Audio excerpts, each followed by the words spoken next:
Good afternoon, NCRGEA members, and welcome to today's webinar, Healthy Living for Your Brain and Body, Tips from the Latest Alzheimer's Research, and it's being presented by Nancy Switter. Nancy is a retired speech-language pathologist from Lexington, Kentucky.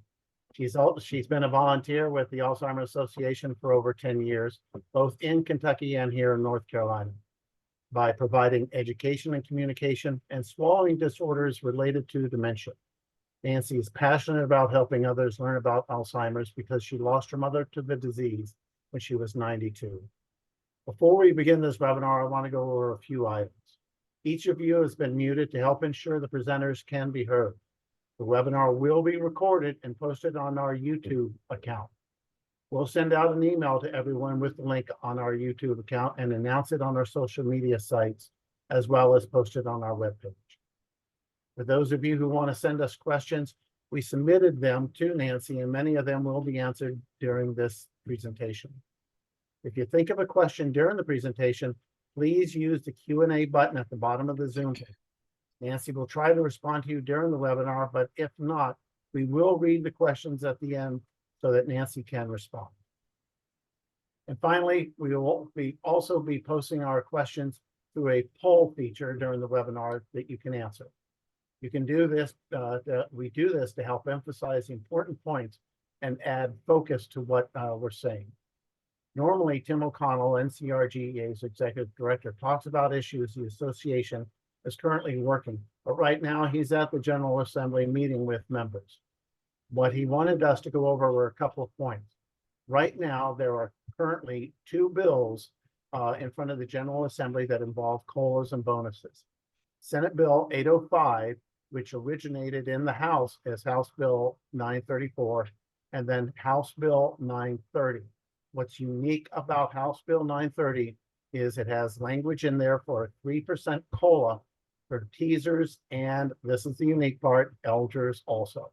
Normally, the General Assembly doesn't get involved with Elger bonuses and COLAs. Both of these bills are with the Rules Committee right now for review. Of note, we want to bring up and make sure everyone is aware that the governor's budget is inclusive for a 3% bonus for the second year of the biennium budget. Now, also involving the budget, don't expect it to be passed before the 4th of July holiday. By looks of everything, they've got their hands full and they will not get the budget passed before the 4th of July holiday. Now, also to let you know that our NCRGEA lobbyist teams have been and are currently engaged with the House and Senate pension committees to make sure that your needs are being met by the General Assembly. In other words, you can find out more about the bills that I just talked about by going to our Facebook page and looking at our May 30th posting on our legislative update. Also on our Facebook page, you'll find a posting about the Forsyth Lunch Cruisers. Their next meeting is June 13th at 11:15, and this time they're meeting at the 1010 China Buffet. It's located in the Haynes Square Shopping Center. Now, our next edition of Living Power should be getting to your mailboxes in mid-July. One of the big things about this feature of the Living Power is we're asking for your recipes for the holiday desserts and other items for that you can share with our members. Inside of that edition, you'll see a link that you can submit your recipes. Last year, this was a big hit, and we think this year it'll be just as big. Now, ladies and gentlemen, I'd like to introduce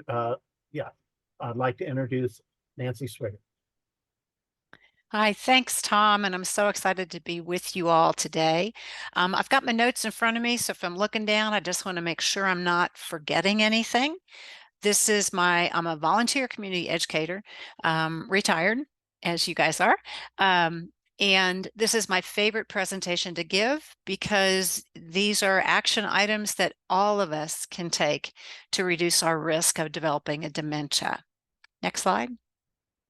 So here's what we'll cover. We're going to talk about certain behaviors and how those affect our brains and our bodies.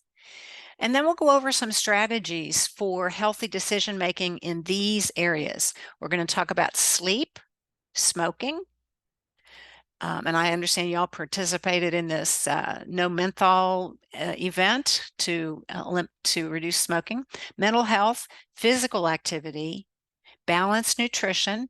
Wow, that's good one since you're working on recipes. Balanced nutrition, cognitive engagement, and social engagement.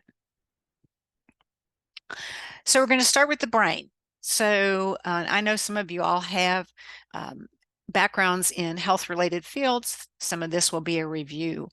So the brain controls everything in your body, from thinking to movement to things like your heartbeat. It comprises 100 billion nerve cells called neurons, and they're in like this branching network. And the more connections, the better your thinking. And these signals travel through the brain, and that's how we form things like memories, thoughts, and feelings. And there are lots of different diseases of the brain that can affect the brain. But Alzheimer's disease is a disease that progressively destroys brain cells, and it kind of moves throughout the brain. Depending on what parts of the brain are affected, an individual may show different symptoms of Alzheimer's. So there's not a way that I can say to you, this is exactly what a person with Alzheimer's looks like, because individuals experience the disease and the progression of the disease in different ways. Next slide. Maybe the most important message of this whole presentation today is this heart and brain connection, because a lot of what I'm going to talk about, you're going to say, well, I've read about that as being good for the heart. Well, yes, but these two things are really interrelated, and things that you can do to protect your heart are also going to protect your brain. And that's really related to the blood flow, so that every time your heart pumps, about 20 to 25% of that blood goes up to your brain, which is amazing, right? Because, I mean, the brain is small compared to everything else on your body. But that oxygen-rich blood is what is nurturing and feeding the brain.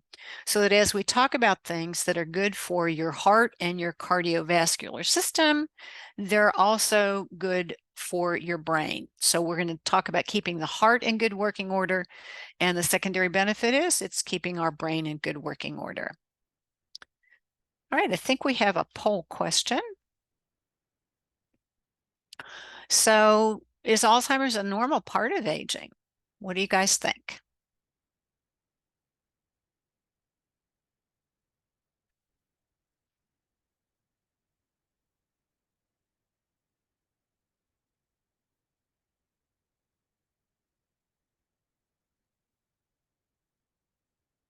About 74% participating, so we'll wait till we get to about 85.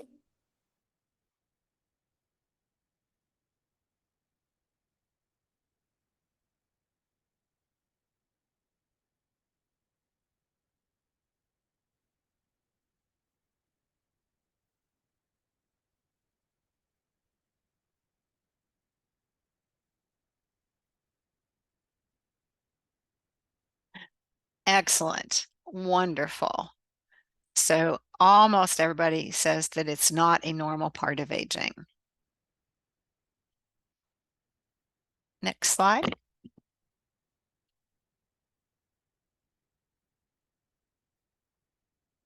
You're right. It's not a normal part of aging.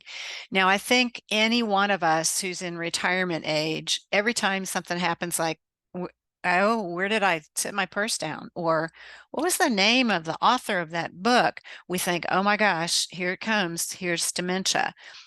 But Alzheimer's is a progressive, fatal brain disease. It's irreversible. The symptoms usually develop kind of slowly. They get worse over time, but it's not a normal part of aging. There are things that happen as we age. I'll talk about those, but Alzheimer's is not a normal part of aging. Next slide. Now, this program is about a lot more than Alzheimer's and dementia, but it kind of helps to get on the same page with some of the terms that we're using. It also will help as we talk about how this relates to staying healthy. So as I said, Alzheimer's is progressive, it's fatal, gets worse over time. The greatest risk factor is age. So it's not a normal part of aging, But as we age, our risk increases. Most individuals who have the disease are 65 or older. And at age 65, your risk doubles every 5 years. I know I told you this was a hopeful presentation. This is kind of a scary fact, but I think it's also a wake-up call. So after the age of 65, your risk doubles every 5 years. After age 85, 1 in 3 individuals will have Alzheimer's or a dementia. So we know that as we age, there are things that happen. Our memory's not as sharp, our thinking is not as sharp. We may have trouble coming up with the right word. But that's not dementia. Dementia, of course, is damaging the brain cells. There are about 55 million people living with Alzheimer's and other dementias around the world. And there are a whole lot more caregivers, most of whom are non-paid caregivers, often family members who are caring for those individuals, because most individuals are in their own home or in the home of a loved one. There's no cure for Alzheimer's. It's certainly something we hope is coming with some of the research. There are drug options. There are some non-drug options that can help with the symptoms. They can slow the progression, but there is no cure. You can't reverse it. You may be able to slow it a little bit. But the thing is, we know what the risk factors are that put us on the path to being more at risk for dementia and Alzheimer's. And we can do something about that, which is good. Next slide. So there are a lot of factors that influence your health. One is genes and family history. Another is environment, and then there's lifestyle. So, as we all age, there are a lot of things in common, right? We get more wrinkles, our eyesight fails and we stick readers on. We may not hear as well as we used to hear. That's just typical aging. But also as individuals, we experience aging in different ways, and that's due to our genes and our family history. We all know somebody whose ancestors, parents, grandparents have lived into their 90s, healthy as they can be. Other family genetic history makes somebody predisposed to get certain diseases. And we can't control our genes and our family history. Environment, like where do we live, where do we work, where do we play, what things are in the environment. We have little control over those, but we have a lot of control over lifestyle. And that's another big factor that can increase or decrease our risk of developing a dementia. So when we make improvements in those areas, in these lifestyle areas that we're going to talk about today, we can kind of counteract some of the genes and the environment. Next slide. So what are the things we should be thinking about regarding our health? Blood sugar, blood pressure, weight, and cholesterol. These are all really important things to keep an eye on and to discuss with your healthcare provider. Next slide. So one of the questions somebody submitted is, are we getting science-based information? And yes, I will say that the Alzheimer's Association does a really good job of sharing science-based facts with us. So what the science tells us is that there is a very strong connection between midlife high blood pressure, also called hypertension, and later life dementia. So this evidence shows that controlling blood pressure can have a significant effect to reduce your risk of cognitive decline and possibly dementia. Diabetes is another thing that we now know. It's very important to control. Studies have shown increased risk for people with diabetes of developing a dementia. Now, there's not yet been a link that says one causes the other, but there certainly is a link between having diabetes and being at higher risk. Keeping your weight at a healthy level is really important too, because midlife obesity shows an increased risk of being associated with dementia. And as you can tell, those factors are also related to your cardiovascular health, right? So we know a good cholesterol level, for example, is good for your heart. So therefore, it's good for your brain as well. So you should make sure you know what your numbers are with all of these, with your blood pressure, your sugar, your weight, your cholesterol, and talk that over with your healthcare provider. And come up with a plan for how you can address any of these factors that may not be at the level that you want them for a heart health and brain health. Because people of all ages can benefit from this. It's never too late to start. That's another really, I think, hopeful fact. It's never too late to change these things. All right, I think we have another poll.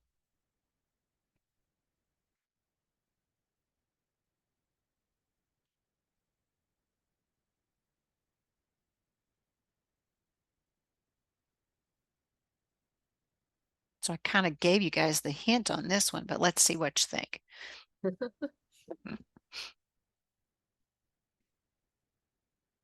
You're coming in strong.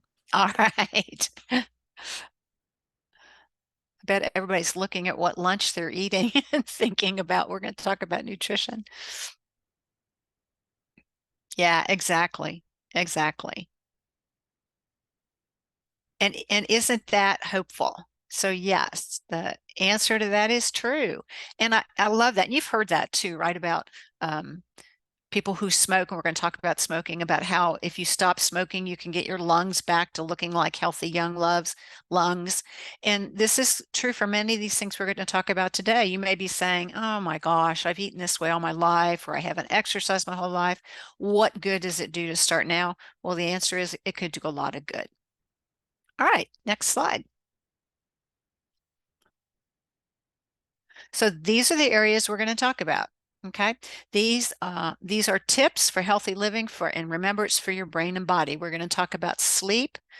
My favorite, when I retired, I said no more alarm clocks, and no more makeup was another one. But getting quality sleep, being smoke-free. We're going to address mental health, physical activity, eating, and again, how appropriate, since this is a lunch and learn. Challenging yourself, keeping your cognitive skills sharp, and staying connected, always staying connected. And what we're going to do is look at what science, again, tells us about each of these changes. And so when I touch on each of these areas, I want you to think about yourself, and are there areas there that you would say, yeah, I could do better at that. I need to address that, regardless of your age. And remember, with any of these, you're going to make gradual changes. You're not going to take this and say, oh my gosh, I've got to change everything here and it's going to be too hard. We're going to talk about starting small and sticking with it. All right, let's talk about sleep first, one of my very favorites. So getting quality sleep is hugely important for your overall health and for your well-being. And I don't know about many of you, probably had jobs that I did. I worked in a hospital that required up and at 'em early. And I love not being up and at 'em early now. Next slide. So sleep tells us that it recharges us. It allows us to rest. We know that it has an impact on blood pressure and blood sugar. So gosh, that's an easy one. Let's get better sleep and we can help control our blood pressure and our blood sugar. And when you don't have good sleep, conditions like insomnia or sleep apnea cause problems with memory and thinking. And any one of us knows that. If we've had a really late night, something stressful, but we had to get up early the next day, you just don't feel as sharp. You're not thinking as well. Now, we know if you have a condition like sleep apnea, what that's really doing is stopping and starting your breathing throughout sleep. And that's definitely not good. Next slide. So we know we should be getting at least 6 hours of sleep a night. Sometimes there are interruptions from others in your home or noise factors. I don't know about you, but there's at least one bathroom run during the night. Doesn't matter how much I've had water before bed or not. But you want to improve your quality of sleep if you can. So think about, as we're going over these next few slides, think about your sleep habits. Do you get enough? And is it quality? What kind of environment works for you to sleep? How can you change that so you have a more peaceful setting? Are there disruptions? And how can you minimize those? So keep those questions in mind, and let's talk about some tips. Next slide.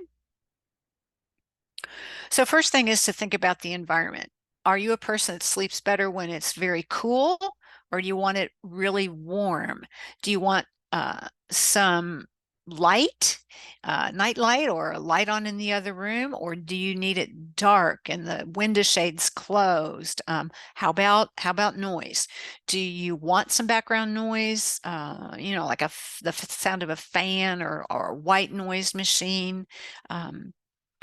I know I can't sleep unless I've got the Alexa app playing that rain sounds for me. Can you make changes to make your environment more comfortable and to your liking? Do you need more blankets or fewer blankets? If you have a partner that you're sleeping with, very often the two people don't want the same thing. I've always got blankets piled on my side and he's got the covers kicked off. So how do you make your environment better? Noise canceling headphones are, like we said, a machine making sounds in the background. Some people find that they do better if they sleep in a separate space from their partners or their pets. We've got cats. I'm sure if anybody else has cats or dogs, you know, if they're allowed on the bed, that can disrupt your sleep as well. Other family members maybe have different habits. Can you change that routine in any way? Can you, maybe your partner likes to watch TV while she or he falls asleep, but you need it dark and quiet. How can you change that? Can you go to bed, a little earlier so that you're asleep by the time your partner comes in? We know that turning off screens before bedtime, that's highly recommended. We shouldn't be checking our email or looking at Facebook on a phone, etc. So we should turn those screens off. We know that. If you do use your phone for an alarm clock or to make the white noise background, be sure you've put it out of reach so you're not tempted to grab it. Put it on silent so it's not dinging and waking you up. And if you have sleep problems, talk to your healthcare professional about how you can address that to get better sleep. All right, next slide. Let's talk about being smoke-free. I'm sure everybody here would say, oh yeah, I know smoking's bad for my heart and bad for my lungs, but did you know it's bad for your brain? Well, you do now, right? Because we've said that what's good for your heart or bad for your heart is good or bad for your brain. So there are studies that show that smoking increases the risk of cognitive decline and may increase the risk of dementia. Remember I said all that network of neurons and all the blood flow, kind of keeping that brain nourished and healthy? Well, we know what smoking does to that cardiovascular system. Next slide. So if you currently smoke, how can you stop? And if you don't smoke, what's helped you, if you've stopped, what's really helped you stay smoke-free? What kind of resources are there in the community? We know that quitting smoking can really reduce a person's chance of developing cognitive decline, all the way back down to level of non-smokers. And I think I mentioned earlier as well that we know that about lung health, right? We know that if you stop smoking within a couple of years, your lungs look like you never smoked. All right, let's look at some tips.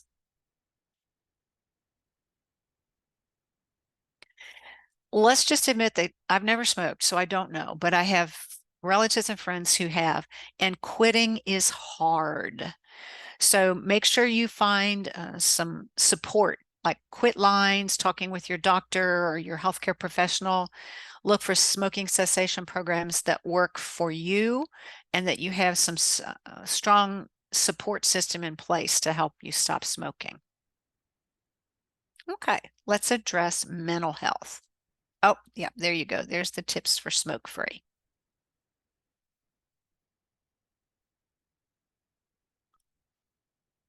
Now, taking care of your mental health is important. And during most of our working lives, many of us had responsibilities for children, maybe aging parents, etc. But often you put yourself last.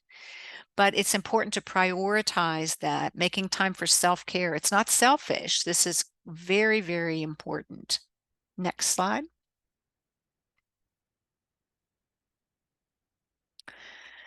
Even though you're retired, you may have an awful lot on your plate. You may have others that you're taking care of. You may have adult children who've moved back in. You may have aging parents that you're caring for. You may be working part-time. You may be doing volunteer things that take a lot of your time. And that causes a lot of stress. Pay attention to your stress level. And what causes, if you have anxiety or depression or other mental health concerns, what's triggering that? Can you tell what makes you have a more anxious day or a day where you're just feeling like you just can't face it? You can't get up and do things. You should talk with your doctor about your mental health. And I'll just say that a lot of times when you go in for your annual physical, it's not often the top of the list that your healthcare provider says, let's talk about your mental health. How are you doing? They may ask those questions that Medicare requires. Have you had any falls lately? Do you have any thoughts of harming yourself? But they may not just address, how are you feeling? What's your life like? Are you having stress and anxiety? And what are the causes of that? And how can you take care of your mental health? Next slide. So even if you really are very busy, especially caring for others, or you've got a really full schedule, remember that taking care of yourself, as I said, is not selfish. What do you like to do? What are things you enjoy doing? And can you build some breaks into the day to do those things? Even a 10-minute break to put in an activity like this young woman having a cup of tea to break up the day. How can you focus on self-care? Next slide, and we'll look at some tips. All right, so obviously choose something that makes you happy, okay, and feels like a break. So maybe you wear an Apple Watch like I do, which mine is saying right now, time to stand. Is there some way that you can build in some reminders of things to do? We saw the picture of the person having a cup of tea or a nice glass of lemonade.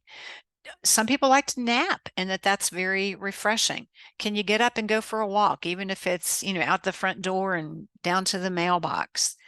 Can you stop and play a game? I don't know how many of you play Wordle, but I'm not happy unless I've got my Wordle done for the day, which by the way, I didn't figure it out yet today. Reading, dancing, singing, engaging in making art, cooking or baking, laughing. If you need a laugh, there are any number of videos, right, that you can watch. Cat videos, dog videos, comedians, lots of things that you can do that will make you laugh. And we know laughing is good for us as well. So taking care of yourself, of your self-care. All right, next slide.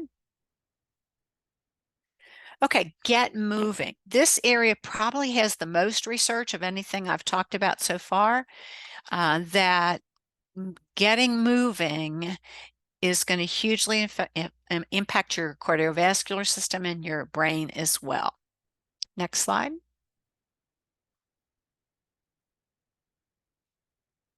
So there are actually quite a few studies that show that if you engage in consistent physical activity, you can lower your risk of cognitive decline.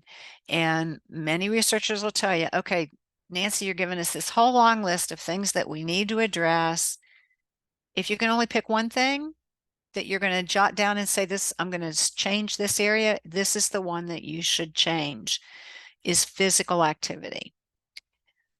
Why does it help? Okay, it's going to help your heart, right? You're going to get your heart rate up. We know when you get your heart rate up, it pumps more blood, which we already know then goes to the brain to nourish the brain, right? So it increases blood flow. That blood carries oxygen, and oxygen is food for the brain. We also know that we're kind of getting a bang for your buck with this because it's also going to reduce those other risk factors. We said high blood pressure and diabetes, right? Put you at higher risk for dementia. Well, getting moving is going to address the diabetes, and it's also going to address blood pressure and cholesterol too, somewhat.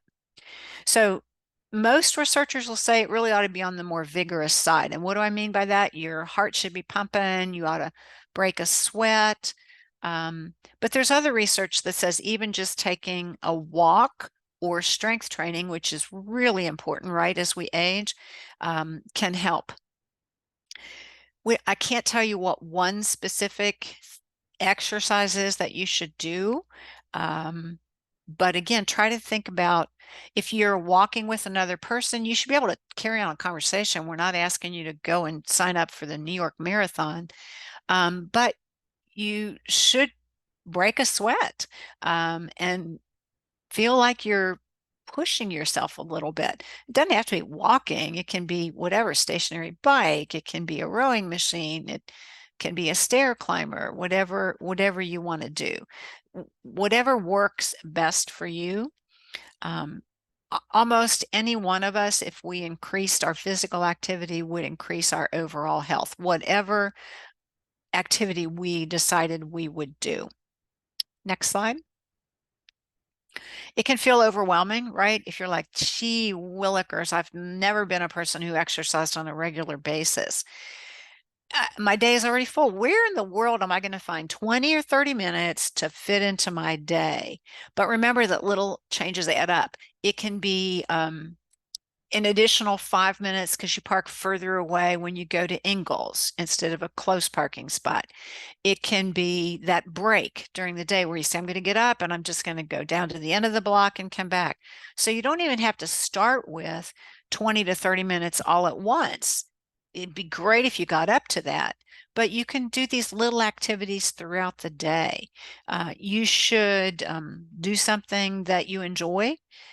And can you get somebody else to engage in that activity with you? Because let's face it, it's harder to say, I'm not going to walk today when your neighbor is standing on her porch waiting for you to go on the walk, right?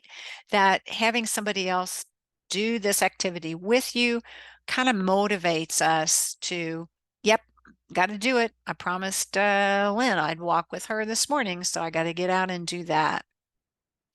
What are activities you want to try in retirement that you've never tried before? I have a colleague that I keep up with who's she's in her early 80s and in retirement took up tap dancing.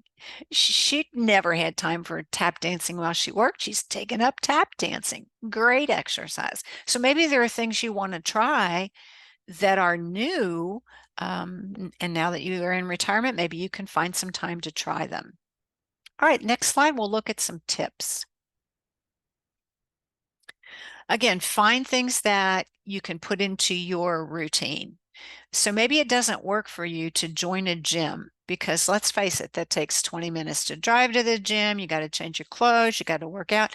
Maybe you say, you know what? No, if I do it right here in my own neighborhood, maybe I've got a 2-story house and I'm going to spend 20 minutes going up and down the stairs. How can you fit it into your routine? Because you're more likely to stick with it. Don't go out and sign up for a marathon. Start small. Walking is great. And again, try to get your heart rate up a bit, but walk around 1 block and then build it up to around 2 blocks.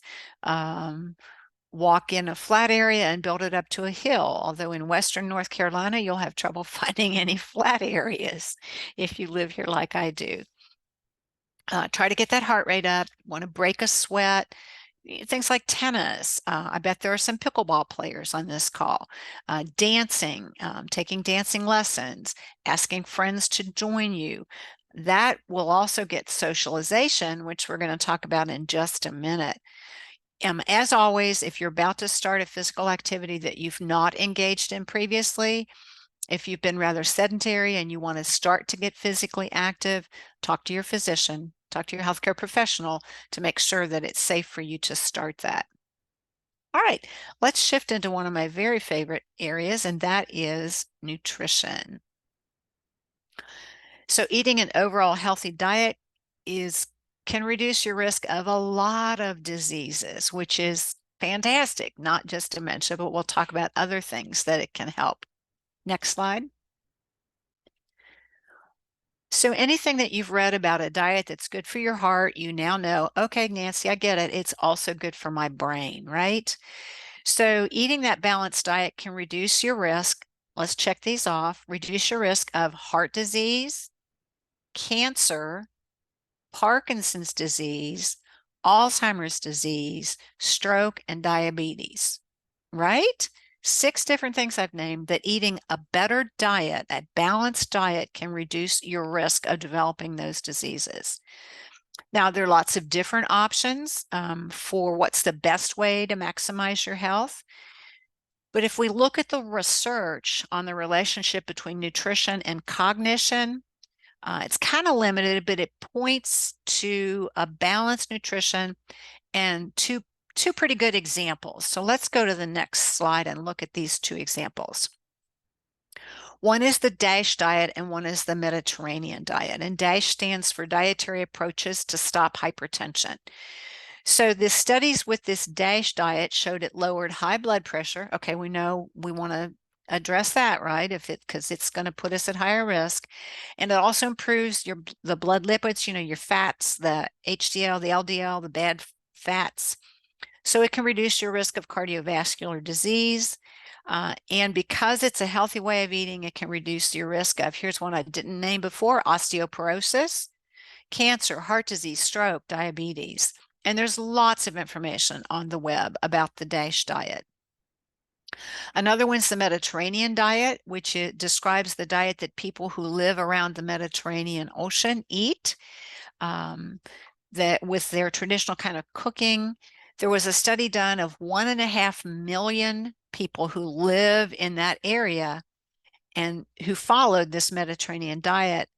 And it showed that you could reduce the risk of death from heart disease and cancer, and also reduce the risk of Parkinson's and Alzheimer's. Now, these are just examples. You'll find other diets described that are healthy for you, but they have these 2 and other ones that you find have some things in common. So what do they tell you to eat? Lots of fruits and vegetables. Certain fruits, particularly berries. If you want to pick one berry, pick blueberries. That shows they have good benefits on your brain and on your heart as well. Leafy green vegetables have health benefits. Lean meats, if you eat any, fish, poultry. Instead, try to get your protein from nuts, beans, whole grains.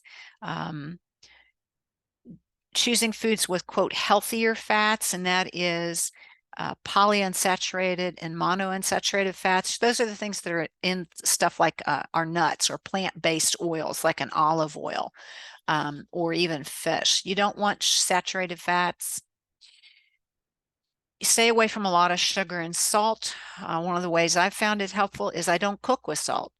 I don't put salt in the pasta water. I don't put salt in the chili, so that when I get the plate or bowl in front of me, I sprinkle a little bit of salt, and I can't tell the difference. Now I've got my salt taste, but I didn't load it with that. Look for things that are low sodium tomatoes, low sodium pasta sauce. Stay away from highly processed foods. And the way to tell that is to look at the can or the box. And if there are a boatload of ingredients, it's processed. So the fewer the ingredients, the less processed it is. I heard a cardiovascular surgeon give a talk once, and he said, think of it this way. You ought to eat the thing and not what's made from it. What did he mean? Eat an orange instead of orange juice. Eat an apple instead of a cinnamon apple muffin. So eat the thing rather than a derivative of it. Just the cereal aisle is a great place to look at that. Pick up a box of, let me think of one, grape nuts. I think he has like 3 ingredients versus, I don't know, no, let's say Fruit Loops. I don't know, but I'm betting it has a whole lot of ingredients. So stay away from those processed foods. Again, we already learned this in a poll, it's never too late. All right, next slide. It can be hard. And again, I'm not challenging you to go home and throw out all your processed foods and make a vow not to eat meat but once a week. No, let's start with small. What healthy foods can you swap in? So instead of like, oh my gosh, what am I going to have to cut out of my diet? What can you swap in? If you're used to an afternoon snack and you've been grabbing a handful of crackers or cookies, how about a handful of nuts? How about an apple instead? What can you swap in? And are there new foods that you're willing to try? Eating healthy, I will admit, takes more work because you're not opening a can of something already processed. So it does take a little bit more effort and work. Hopefully we have a little bit more time in retirement to do that. All right, let's look at some tips for healthy eating. Use olive oil or another healthy oil, which is a plant-based oil instead of butter in preparing food. I do almost all my cooking in a broth, even stir fry in a broth. I used veggie broth, but so you can pretty much get by without even using oil. An air fryer, best invention ever because you get a fried food, but it's not been in oil. We talked about limiting salt. So there are other sodium-free spices or flavorings that you can use instead of salt.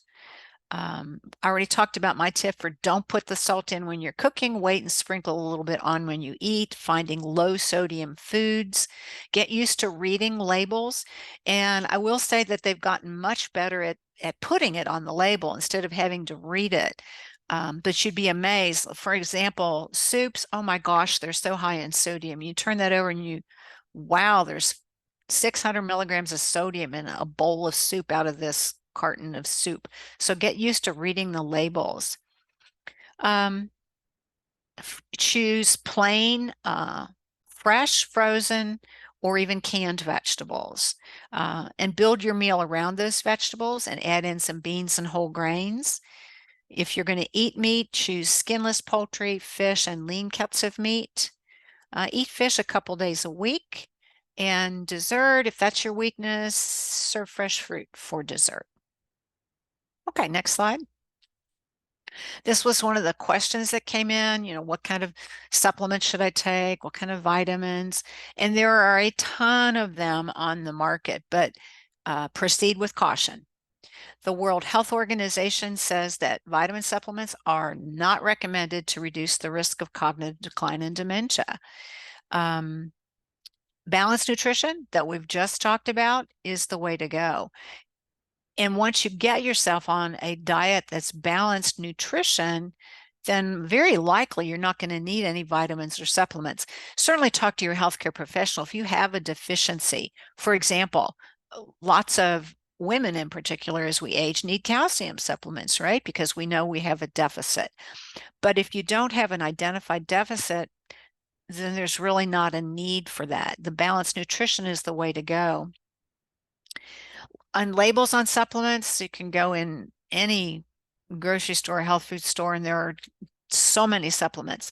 But just keep in mind that they're not drugs as defined by the FDA, so they're not required to meet all those requirements of what goes in them or how they're even manufactured. A lot of them are created with no regulation at all. They can be potentially dangerous. They often have false claims. Take this for your memory. Always talk to a healthcare professional before you're going to start anything like that.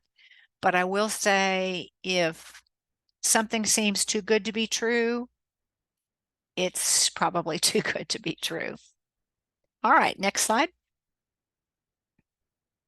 Here's another poll for us. Challenging your brain can help lower your risk of cognitive decline.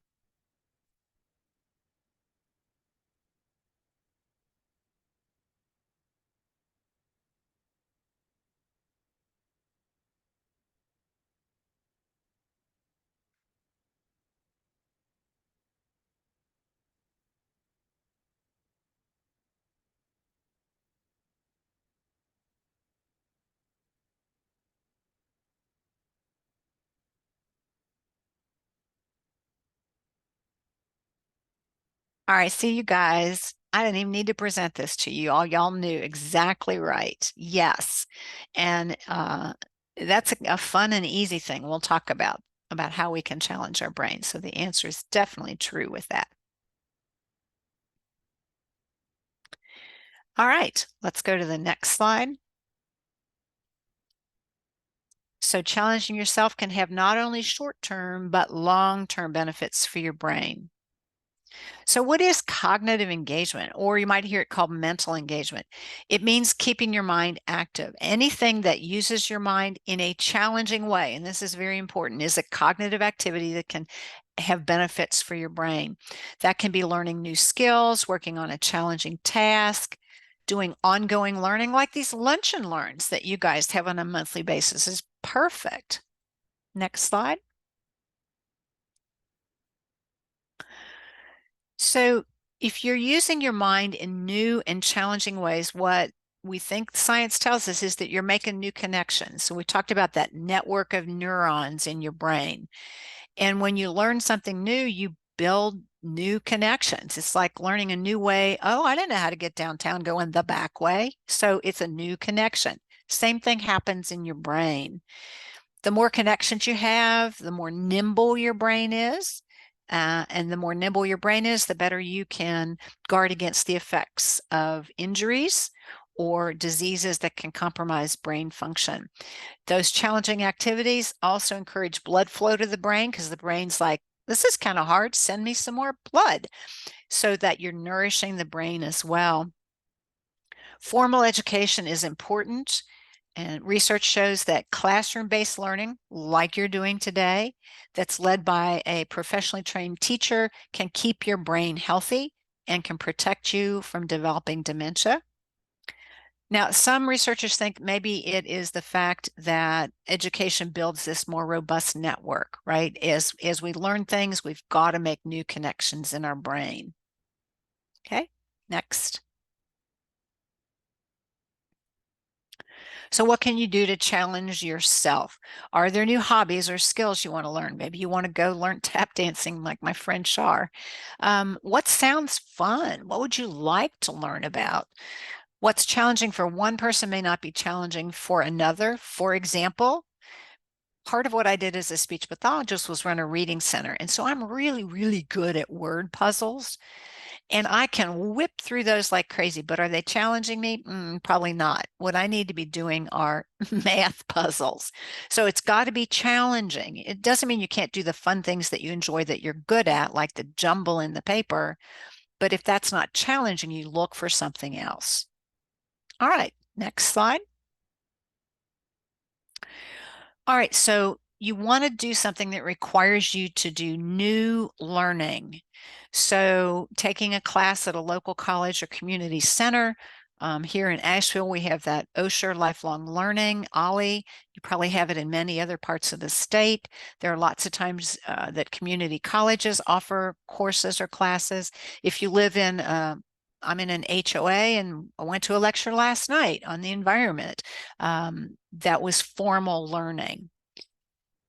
Try a new cooking technique. Get that air fryer, learn how to use it, build a piece of furniture, learn a new language, engage in some art, learn a new strategy game like chess if that's challenging, learn to play an instrument. Completing a jigsaw puzzle can be also good for managing stress, but it should be something that's hard. So it should be something that challenges you as you're doing it, that makes you think steps ahead. Oh, and just as an aside, be very cautious of brain training activities. And I see these storefronts pop up all over, neurocognitive wellness, or, they're going to charge you several hundreds of dollars and you can come in. We really don't have any evidence that those kind of brain games, there's no harm in them. They're fun to do, but be very cautious of these. All right, and let's cover social engagement. There is some research that shows connecting with others supports brain health. So let's take a look at those.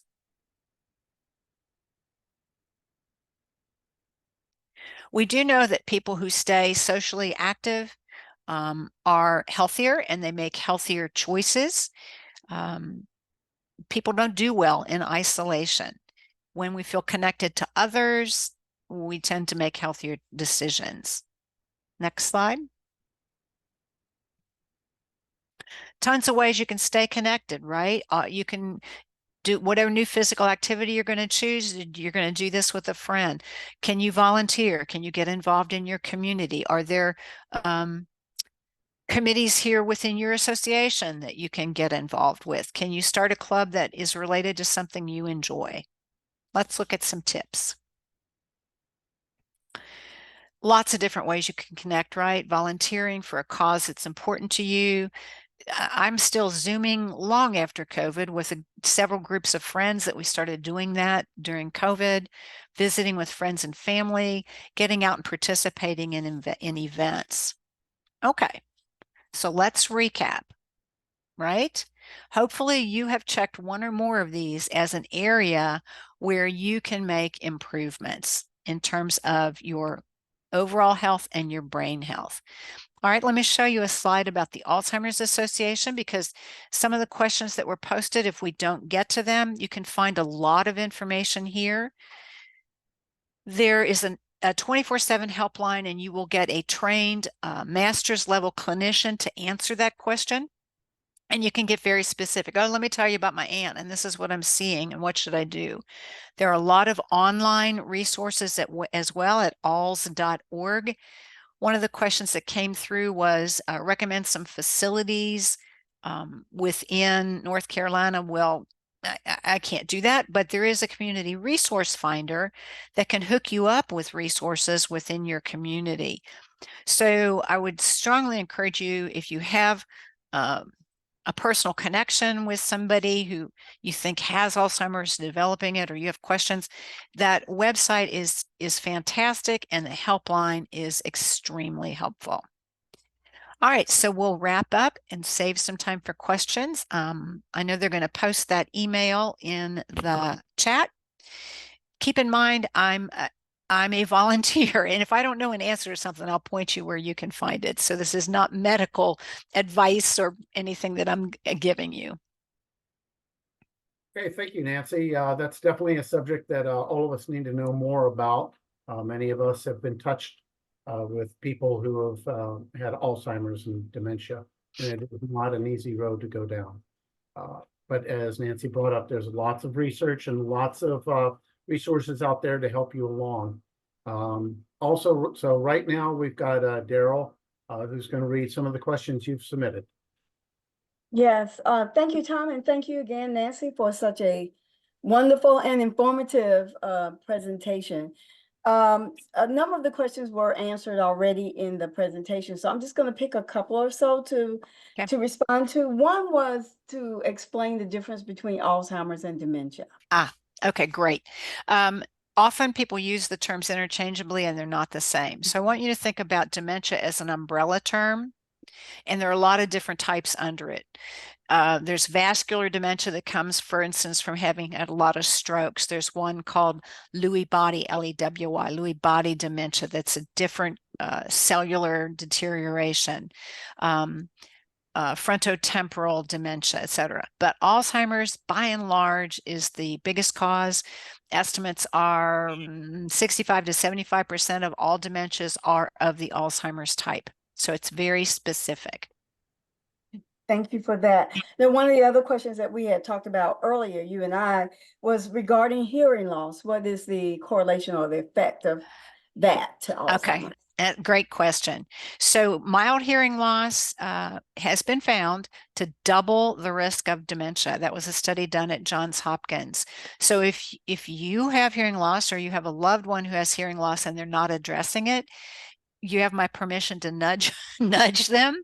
And if they have hearing aids and they don't wear them, you also have my permission to nudge them. Because the other thing that happens is that when you have a hearing loss that's not addressed, you kind of withdraw from social engagement. It's no fun to go to a party at a friend's house or a backyard barbecue when you're not hearing everything that's going on. So then you withdraw, and we know social isolation is not good for you. So there are lots of reasons to address your hearing loss and then to wear the hearing aids if those are recommended. Yes, absolutely. So the next one, do statin medication contribute to dementia and Alzheimer's? Doctors don't always tell the truth or give healthy alternatives or natural herbs and treatments. Okay. If you could. So statins, as we know, are to address the bad cholesterol. So we do know that having high cholesterol is putting you more at risk for dementia. There are ways that you can change by your diet and nutrition in particular. I don't know any herbs that address it, but some people can get their cholesterol back in line with significant changes to nutrition, and that's definitely worth talking with the physician about. But others, particularly if you've got that, we talked about your genes, if you've got this family history of high blood cholesterols, you probably are going to need a statin. And again, that's a very good question to ask your doctor. Do I need to go on a statin right away? What are the side effects? Are there other things I could try first or in addition to the statin? But I don't know of any evidence that says the statin increases your risk. If anything, it should decrease your risk. All right. What about any risks associated with fireplaces, meat smokers, burning wood, trash pollution, all those things, barbecue meats, fish, vegetables, etc.? That's a great question. And certainly there are things in the environment that impact our health. And if you're, let's take firefighters, for example. We know many firefighters, because of the chemicals and even in the equipment that they wear, have a higher rate of cancer related to that. Barbecued meats is another thing. It's probably not the smell of the barbecued meat. It's that you're putting that meat in your mouth that has a lot of fat in it. So, oh yeah, that's something to watch. You're not talked about. Let me see. I was checking the question regarding the white matter in the yep. brain. Kind of talked about that a little bit. That was one of the early questions. Okay. And I actually looked up some information to be sure I was accurate on this. So that this disease called white matter small cell disease, it's strongly linked to cardiovascular disease risk factors, probably why the person got that in the first place. It is considered a biomarker for risk of stroke and dementia. So you would want to talk to your healthcare professional about, I'm aware that now I'm at a little higher risk here because of this. What can I do in terms of nutrition, exercise, and any medications that might be indicated? So it is a risk factor. Okay, great. Thank you for that. And the last question, let me just take maybe a easy one about hydration. Okay. Okay. All right. Yes. All right. So what we know about hydration is that I think they say that men should get about 15.5 cups of fluid a day, and women, I think it's about 13 cups a day. One of the problems with individuals with dementia, quite frankly, with any elderly people, they don't drink enough. We know that, and then they get urinary tract infections. But people with Alzheimer's, they may forget to drink. They may not have the sensation of thirst. So you want to make sure that you encourage them to drink throughout the day. Always have a drink close by. Choose a cup that works well, like not anything that's going to tip over. It might be the kind of those sport things that we have that have a nice straw in them. And it doesn't have to be water. Popsicles are liquid. It can be iced tea, sweet or unsweet. It can be lemonade. There are even actually candies called jelly drops that, when sucked, actually provide some liquid for you. So if your loved one is not wanting to drink a lot of water, that's another thing. And remember, there are a lot of foods high in water content too.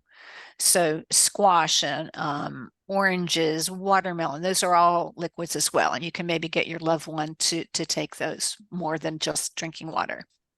All right. Thank you again so much for answering the questions. I'm going to shoot this back over to Tom so that we can close out on time. Thank you so much again, Nancy. Welcome. Great. Thank you very much. And if you have a question or a comment that you think of later, just reach out to Daryl Fulmer at Daryl, DERYL, at NCRGEA.com. She'll get it to Nancy, and we'll get it, the reply back to you fairly quickly. Don't forget to complete the survey we'll be sending out to you later today.